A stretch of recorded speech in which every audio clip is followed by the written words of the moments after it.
Hello friends, welcome to smile talk paramedical channel. Friends, K E ವತಿಯಿಂದ ಒಂದು ನಮ್ಮ ರಿಸಲ್ಟ್ಗೆ ಕಾಯ್ತಿರುವಂಥ ಅಭ್ಯರ್ಥಿಗಳು, KCET ಅಭ್ಯರ್ಥಿಗಳು, ಸ್ಪೆಷಲಿ ನಮ್ಮ BS ನರ್ಸಿಂಗ್ ವಿದ್ಯಾರ್ಥಿಗಳು. ಸೊ ಸುಮ್ಮನೆ ಇರದೆ ಏನು ಮಾಡ್ತಾರಪ್ಪ ಅಂತಂದರೆ, ಏನಾದ್ರು ರಿಸಲ್ಟ್ ನೋಡೋಣ ಅಥವಾ ಏನಾದರೂ ಒಂದು ಅಪ್ಡೇಟ್ ನೋಡೋಣ ಅಂಥೇಳಿ ಅವರು ಪ್ರವೇಶಕ್ಕೆ ಹೋಗ್ತಾರೆ. ಅಲ್ಲಿ ಹೋಗಿ ನಮ್ಮ CETಗೆ ಸಂಬಂಧಿಸಿದಂಥ ಅಥವಾ ಇದಕ್ಕೆ ನೀಟಿಗೆ ಸಂಬಂಧಿಸಿದಂಥ ಲಿಂಕಿಗೆ ಏನೋ ಒಂದು ಫಸ್ಟ್ ರೌಂಡಲ್ಲಿ ಆಗಿತ್ತು, ಲಿಂಕಿಗೆ ಹೋಗ್ತಾರೆ. ಲಿಂಕಿಗೆ ಹೋಗೋದಾಗ ಇಲ್ಲಿ ನೋಡ್ಬೋದು, ಮೊದಲನೇ ಸುತ್ತಿನ ಆಯ್ಕೆ ಪ್ರವೇಶ ಲಿಂಕ್ ಅಂತ ಕ್ಲಿಕ್ ಮಾಡ್ತಾರೆ. ಸೊ ಲಿಂಕ್ ಕ್ಲಿಕ್ ಮಾಡಿದಾಗ ಈ ರೀತಿಯಾಗಿ ಬರುತ್ತೆ. ಇಲ್ಲಿ ನಿಮ್ಮ ಕ್ಯಾಪ್ಸ್ಗಳನ್ನು ಹಾಕ್ತಾರೆ. ಕ್ಯಾಪ್ಸ್ಗಳನ್ನು ಹಾಕಿದಾಗ ಸಬ್ಮಿಟ್ ಮಾಡಿದಾಗ ಇಲ್ಲಿ ನೋಡ್ಬೋದು, you are stopped from CET admission process ಅಂತ ಬರ್ತಾಯಿದೆ. ಅಂದರೆ ಇಟ್ ಮೀನಿಂಗ್ ಏನು, ನಮ್ಮನ್ನು ಈಗ CET ಕೌನ್ಸಿಲಿಂಗ್ ಪ್ರೊಸೆಸ್ಸಿಂದ ಮುಂದೆ ಸ್ಟಾಪ್ ಮಾಡಿಬಿಟ್ರಾ ಅಥವಾ ಬ್ಲಾಕ್ ಮಾಡಿದಿರಾ ಅನ್ನೋ ಒಂದು ಪ್ರಶ್ನೆ ಬರುತ್ತೆ. ಅಥವಾ ನಮ್ಮನ್ನು ಮುಂದಿನ ಪ್ರೊಸೆಸ್ಸಿಗೆ ಕೊಡ್ದಿಲ್ಲ ಪರ್ಮಿಷನ್ ಅಂತ ಈ ರೀತಿಯಾಗಿ.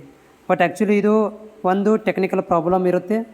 ಎರಡನೇದು ಏನಂತಂದರೆ, ಅನಾವಶ್ಯಕವಾಗಿ ನೀವು ಅವರು ಅಪ್ಡೇಟ್ ಮಾಡ್ದೇ, ಅವರು ಹೇಳ್ದೇ ಲಿಂಕ್ಗಳನ್ನು ಆ್ಯಕ್ಟಿವ್ ಮಾಡ್ದೇ ಅವ್ರೇನು ಮಾಡಿರ್ತಾರಪ್ಪ ಅಂತಂದರೆ ಪ್ರೊಸೆಸಿಂಗ್ ಮಾಡ್ತಿರ್ತಾರೆ. ಡಾಕ್ಯುಮೆಂಟ್ ವೆರಿಫೈ ಇದನ್ನು ನಿಮ್ಮ ಒಂದು ಸೀಟ್ ಆಪ್ಷನ್ ಎಂಟ್ರಿ ಮಾಡಿರ್ತೀರಲ್ಲ, ಅದನ್ನು ವೆರಿಫೈ ಮಾಡಿ ಸೀಟ್ಗಳನ್ನು ಅಲಾಟ್ಮೆಂಟ್ ಪ್ರೊಸೆಸ್ ಮಾಡ್ತಿರ್ತಾರೆ. ನೀವುಗಳು ಒಳಗಡೆ ಹೋಗಿ ಸುಮ್ಮನೆ ಅನ್ನೆಸೆಸರಿ ಟ್ರಾಫಿಕನ್ನು ಜಾಮ್ ಮಾಡುವುದರಿಂದ, ಅಂದರೆ ನೀವು ಎಲ್ಲ ವಿದ್ಯಾರ್ಥಿಗಳು ಏನು ಮಾಡ್ತಾರೆ, ಸುಮ್ಮನೆ ಇರೋದಿಲ್ಲ, ಸುಮ್ಮನೆ ಹೋಗಿ ಡಿಸ್ಟರ್ಬ್ ಮಾಡೋದು. ಈ ಒಂದು ಟ್ರಾಫಿಕ್ ಜಾಮ್ ಆಗೋದ್ರಿಂದ ಮುಂದಿನ ಕೆಲಸಗಳಿಗೆ ತೊಂದರೆ ಆಗುತ್ತಂತ ಹೇಳಿ ಅವ್ರೇನು ಮಾಡ್ತಾರೆ, ಬ್ಲಾಕ್ ಮಾಡಿರ್ತಾರೆ. ಅಂದರೆ ಲಿಂಕನ್ನು ಬ್ಲಾಕ್ ಮಾಡಿರ್ತಾರೆ, ಆಪ್ಷನ್ ಎಂಟ್ರಿ ಲಿಂಕನ್ನು ಬ್ಲಾಕ್ ಮಾಡಿದ್ದಾರೆ. ಇದರ ಮೀನಿಂಗ್ ಏನಂತಂದರೆ, ಇವಾಗ ನಿಮಗೆ ಆಪ್ಷನ್ ಎಂಟ್ರಿ ಲಿಂಕನ್ನು ಬ್ಲಾಕ್ ಮಾಡಿದ್ದಾರೆ ಅಂತ ಅರ್ಥ. ಪರ್ಮನೆಂಟ್ಲಿ ನಿಮಗೆ ಬ್ಲಾಕ್ ಮಾಡಿಲ್ಲ, ನಿಮ್ಮಗಳನ್ನು ಮುಂದಿನ ಪ್ರೊಸೆಸ್ಸಿಗೆ ಬ್ಲಾಕ್ ಮಾಡಿಲ್ಲ. ಇಲ್ಲಿ ನೀವು ಒಳಗಡೆ ಹೋಗಬಾರ್ದು ಅನ್ನೋದ್ರ ಸಲುವಾಗಿ ಈ ಒಂದು ಲಿಂಕನ್ನು ಬ್ಲಾಕ್ ಮಾಡಿರ್ತಾರೆ. ಸೊ ಬ್ಲಾಕ್ ಮಾಡಿದ ಕಾರಣದಿಂದ ಏನಂದರೆ ನಿಮಗೆ ಏನಂತ ಬರ್ತಂದರೆ, ಯು ಆರ್ ಸ್ಟಾಪ್ಡ್, ಅಂದರೆ ನೀವು ಒಳಗಡೆ ಹೋಗಲಿಕ್ಕೆ ಆಗುವುದಿಲ್ಲ ಅಂತ ಮೀನಿಂಗ್ ಅಷ್ಟೇ. ಓಕೆನಾ? ಸೊ ಇದು ನಿಮಗೆ ಮತ್ತೆ ಬೇರೆ ಯಾವುದಕ್ಕೂ ತೊಂದರೆ ಮಾಡೋದಿಲ್ಲ. ಇದು ಕ್ಲಿಯರ್ ಆಗುತ್ತೆ. ಆದರೆ ನೀವು ಟ್ರೈ ಮಾಡೋಕ್ಕೆ ಹೋಗಬೇಡಿ.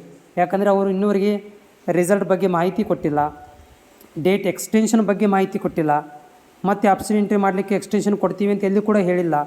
ಸೊ ನೀವು ಪದೇ ಇದನ್ನು ಲಿಂಕಿಗೆ ಹೋಗಿ ಲಾಗಿನ್ ಮಾಡಿ ಸುಮ್ಮನೆ ಇದನ್ನು ಮಾಡೋದರಿಂದ ಅಲ್ಲೇನಾಗುತ್ತೆ ಅಂತಂದರೆ ಟ್ರಾಫಿಕ್ ಸರ್ವರ್ ಪ್ರಾಬ್ಲಮ್ ಆಗುತ್ತೆ. ಸೊ ಈ ರೀತಿ ಆಗಬಾರ್ದು ಅನ್ನೋ ಸಲುವಾಗಿ ಏನು ಮಾಡಿದ್ದಾರೆ ಅಂದರೆ, ಇದನ್ನು ಬ್ಲಾಕ್ ಮಾಡಿರ್ತಾರೆ.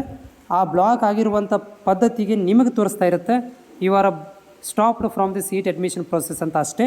ಇದು ಕ್ಲಿಯರ್ ಆಗುತ್ತೆ. ಇನ್ ಕೇಸ್ ಆಫ್ ಡೇಟಿನ ಏನಾದರೂ ಆಪ್ಷನ್ ಎಂಟ್ರಿ ಮಾಡಲಿಕ್ಕೆ ಕೊಟ್ಟರೆ ಓಪನ್ ಆಗುತ್ತೆ.